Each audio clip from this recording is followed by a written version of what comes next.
But you know what I find? I feel like there's like two groups of people, and one are like, yeah, tell me how to manifest. I love manifestation. I'm all into it. They've gone down every path, they've looked into it. And then there's the people that are just look at you like you're a crazy person. Why? Because you live on the universe. Um, uh, yeah, no, that's really interesting. Because actually, they were the two audiences I was thinking of in my book. And actually, as well, what the research shows is that we've different brain patterns in those two types of people, different neural traits.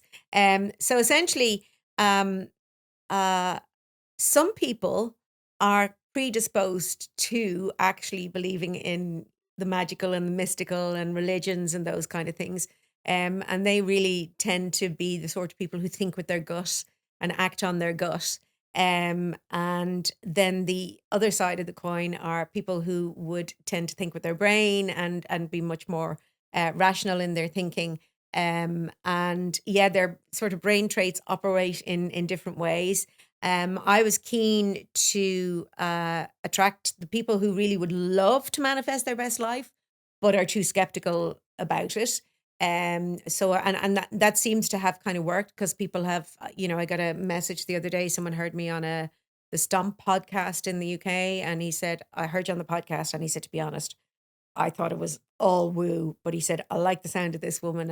And he said, I literally just read your book cover to cover in a couple of days. And he said, wow, he said, now I get it. Now it's science. Now I understand it. So that's kind of that audience. The reason the other audience I'm actually interested in is also that sort of group of people, and I hate to sort of generalize, but generally speaking, um, the intuitive sort, those who actually really are drawn to the magical and the mystical, also are very vulnerable to fraud, and they're very Mm. vulnerable to being taken for a ride.